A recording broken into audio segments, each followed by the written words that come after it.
j'espère que vous allez bien. Je suis vraiment ravie de vous retrouver aujourd'hui pour une nouvelle vidéo sur la chaîne qui va être la vidéo sur les sorties du mois de mars 2023 qui me font très envie. Et je peux vous dire que ce mois-ci, il y en a franchement une bonne flopée. Alors, me connaissant, c'est quand même relativement raisonnable. Mais j'en ai quand même vachement plus que d'habitude, dont des sorties que je n'avais pas du tout conscience et je suis tellement heureuse, je compte les jours pour vous dire à tel point je suis heureuse et je suis contente de ne pas l'avoir su à l'avance parce que comme ça j'ai pas trop trépigné. On va commencer tout de suite.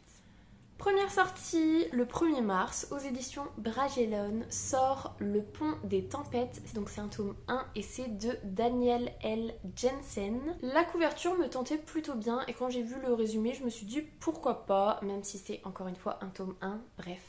On ne reviendra pas là-dessus. Donc, résumé, on a une fille de roi. Enfin, non. On a deux royaumes qui s'affrontent. Il y a un pont qui relie ces deux royaumes où il y a du commerce qui se fait. Sauf que le royaume ennemi profite un petit peu trop de ce pont. Bref, le roi du royaume que l'on suit a une fille qui est élevée comme une arme. Parce que son but, en fait, c'est d'épouser le roi adverse et de saboter, en fait, l'autre royaume de l'intérieur. Et du coup, de détruire le pont ou de mettre le pont à mal. Je crois que c'est ça. Et je me dis pourquoi pas. J'aime bien le côté on va dans le royaume ennemi, on s'infiltre et on met le bazar là-bas. J'aime plutôt bien l'idée, donc pourquoi pas. Toujours le 1er mars, aux éditions Casterman, cette fois-ci sort Drugs de Neil et Jarrod Shusterman. Je venais de terminer Dry quand j'ai préparé cette vidéo, donc voilà, je me suis dit allez, on y va. Et on a un frère et une sœur. Le frère a un accident, c'est un sportif, et pour pouvoir se remettre plus vite, il doit prendre des médicaments antidouleurs pour le faire reprendre le sport plus rapidement. Et je crois que sa sœur, elle, il faut qu'elle prenne des antidépresseurs ou un truc dans le genre. Et en fait, ils vont finir par céder tous les deux, sauf que, en fait, ils sont l'objet d'un pari entre deux drogues qui sont personnifiées. Et voilà, je pense qu'on va suivre leur addiction, on va suivre comment ça se goupille, tout ça. Et Neil Jarrod Shusterman, évidemment que oui, je l'écouterai très certainement en livre audio. Mais voilà, franchement, ça peut être super intéressant. Le pitch de base sort de l'ordinaire, donc pourquoi pas. Le 2 mars, sans doute aux éditions de Saxus, je suis pas sûre de moi, mais comme le tome 1 et 2 est sorti aux éditions de Saxus, je suppose que le tome 3 sort aux éditions de Saxus. Donc le tome 3 de From Blood and Ash, donc c'est La couronne d'os doré de Jennifer L. Armentrout. Je vous avais parlé du tome 1 dans les sorties, alors je sais plus quand. Le tome 1 c'est Le sang et la cendre, et donc c'était l'histoire de cette jeune fille qui a perdu ses parents en fait très jeune, qui est enfermée, qui est une pucelle, et voilà, elle est enfermée jusqu'à temps qu'elle puisse prendre le pouvoir et sauver son royaume, sauf qu'elle a pas trop envie de faire ça, elle a plus envie de combattre les créatures qui sont à l'origine de son malheur, et elle va rencontrer le garde qui est censé la garder du coup, et va s'en suivre une histoire entre tous les deux. Voilà, ça me tente toujours autant, hein. C'est juste que voilà, je commence pas de saga. Là, je vais commencer petit à petit à reprendre certaines sagas. J'oublie pas de poursuivre celles que j'ai en cours, de terminer celles que j'ai en cours, mais voilà, je vais peut-être me laisser tenter par des nouvelles sagas, et celle-là, elle en fait toujours partie, donc on verra bien. Le 2 mars, aux éditions Pocket Jeunesse, sort le tome 5 de Assoiffé, donc là c'est Empoisonné, de Tracy Wolff. Alors, je vous parle de cette saga que je n'ai pas lue, que je n'ai pas commencé, que j'avais pas prévu de lire de base parce que, d'après ce que j'ai compris, cette saga-là c'est le nouveau Twilight. Je suis une grande fan de Twilight, même si Midnight Sun ça a un petit peu entaché mon avis sur mon amour pour Twilight. Bref, du coup j'avais pas spécialement envie de tester, et finalement je me suis dit peut-être que allez, un jour où j'ai envie d'une lecture facile, d'une lecture avec des loups-garous, des vampires, tout ça, pourquoi pas, ça peut se faire. Donc je suis quand même allée relire le résumé du tome 1, et on a une humaine qui arrive dans un lycée, je crois, qui est peuplé qui est fréquentée plutôt par des créatures surnaturelles, des vampires, des loups-garous, tout ça. Et voilà, elle va se rapprocher d'un vampire. Tout le monde la déteste puisqu'elle est humaine. Mais voilà, ça peut être une lecture rapide, tranquille, pas prise de tête. Donc pourquoi pas. Le 8 mars, aux éditions Hachette Roman, sort le tome 2 de The Prison Healer. Donc c'est The Guild Cage de Lynette Noni. Je vous ai parlé du tome 1 dans les sorties, pareil. J'ai toujours pas lu le tome 1, mais ça me fait toujours très envie. Un jour, je me lancerai dans cette saga. On a une jeune fille qui est dans une prison, qui est guérisseuse dans cette prison, et il se trouve qu'un jour, la reine des rebelles arrive dans cette prison. Elle va devoir participer au supplice, sauf qu'elle est très mal en point, et la guérisseuse doit la maintenir en vie pour qu'elle puisse participer au supplice. Sauf que le supplice, en gros, c'est un truc, c'est des épreuves où elle peut totalement mourir. Et elle va recevoir un message de sa famille qui lui dit: surtout tu maintiens cette reine en vie, on arrive, on va vous délivrer, gagne juste du temps en fait. Et d'après ce que j'ai compris, elle va décider de passer les épreuves à la place de la reine pour justement la maintenir en vie. Et j'ai trop envie, j'en ai entendu des trop bons avis.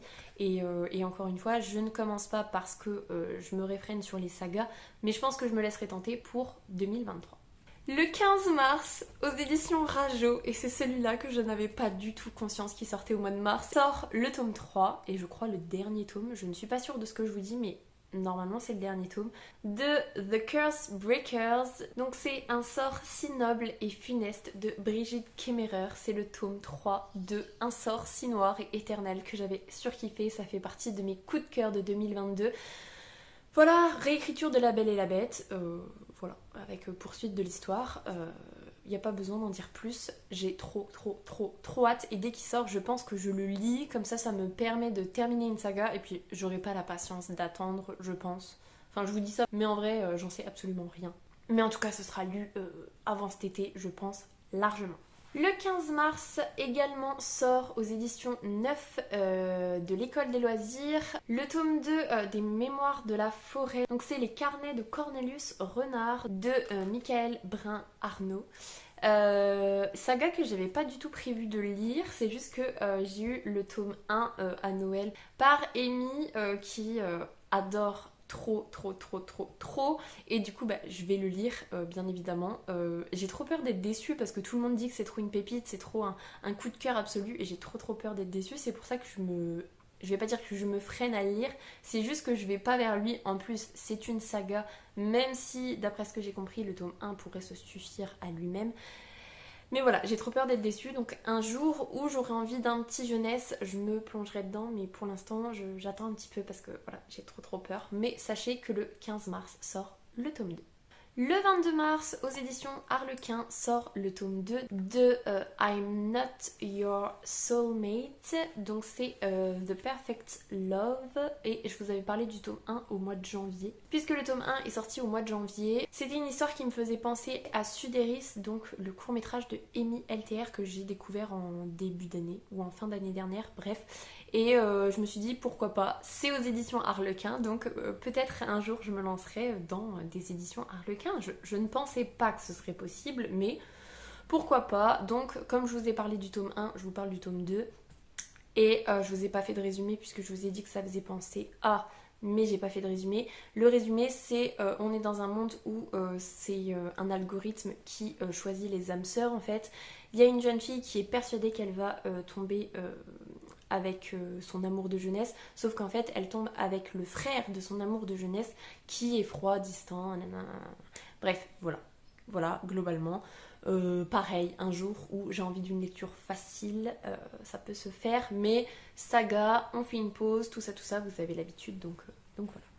Le 30 mars, aux éditions Prisma, sort La confiserie de Rosie de Jenny Colgan. Je suis super contente parce que voilà, un nouveau Jenny Colgan. Je suis moins à fond en confiserie que en cupcake, que en pain, que en cuisine en tout genre. Mais je me dis que ça peut être chouette, surtout qu'elle a une très belle plume, donc le côté confiserie peut être génial, décrit par Jenny Colgan. On suit Rosie qui va quitter sa vie londonienne pour aller donner un coup de main à sa vieille tante qui possède une confiserie. Voilà, c'est à peu près tout ce que j'ai retenu. De toute façon, par principe, c'est un Ginny Colgan, donc je vais très certainement le lire. Je ne sais pas quand, mais c'est faisable. Donc voilà. Ensuite, je passe très rapidement sur les livres de poche. Il y en a 4. Donc, la première sortie en poche, c'est le tome 1 de The Shadows Between Us. Donc, c'est La Reine des Ombres de Tricia Levenseller. Je crois que c'est ça. Et il sort le 1er mars. Et quand il était sorti en grand format, je vous en avais parlé dans les sorties parce qu'il me faisait très envie. Encore une fois, je n'ai pas lu tout ça. Mais ça m'a redonné trop envie de le lire. On a une femme qui veut courtiser le roi des ombres, qui veut l'épouser et qui veut l'assassiner une fois qu'elle sera devenue reine des ombres. Voilà, le pitch me satisfait. Juste avec cet enchaînement d'actions, ça me satisfait totalement. Donc, ça me remotive encore une fois à commencer une nouvelle saga. Je réfrène mes envies, mais ce sera très certainement lu à un moment donné. Voilà. Le 8 mars sort Un sort si noir et éternel de Brigitte Kemmerer. Donc je vous en parlais pour le tome 3 en grand format tout à l'heure. Et ben voilà, le tome 1 sort en poche. Moi je les ai en grand format, donc voilà, la sortie ne m'intéresse pas plus que ça, mais je vous partage cette information. Et surtout n'hésitez pas à lire Un sort si noir et éternel. Le 29 mars sort Le chant des ronces de Leith Bardugo, que je n'ai pas lu. Il me fait très envie. C'est des contes ou des récits, des petits récits de Leith Bardugo, donc ça me donne trop envie parce que voilà, Grisha, et encore pas tant que ça Grisha, mais surtout Six of Crows. Un jour je le lirai sans doute, pour l'instant pas trop, mais sachez qu'il sort en poche le 29 mars. Et également le 29 mars sort Désenchantée de Marie Vareille. Vous connaissez très certainement mon amour pour Marie Vareille et mon amour pour Désenchantée. J'ai adoré, ça a été un coup de cœur, même si le pitch, même si la couverture ne me plaisait pas de base. Absolu coup de cœur. Je vous fais pas de résumé parce que je vous en ai parlé en long, en large et en travers. En tout cas, si vous ne connaissez pas, allez-y, les yeux fermés, c'est juste trop bien. Et voilà pour les sorties du mois de mars 2023, c'était bien long, il y en avait beaucoup, ça me motive énormément à lire, encore une fois ça me donne trop d'idées, trop de livres et ça me conforte dans l'idée que quand je me dis celui-là j'ai plus envie de le lire, et ben je ne me force pas, je me débarrasse d'ailleurs, je sais pas si ça se voit mais cette étagère là, j'ai un petit peu fait du tri parce qu'il y en a certains que j'ai pas lus mais je ne les lirai pas. Je ne peux pas dans ma vie lire tous les livres que je veux. Et avec les sorties qui arrivent, avec les suites de saga, tout ça, c'est pas possible. Donc du coup, c'est tout. On va faire avec.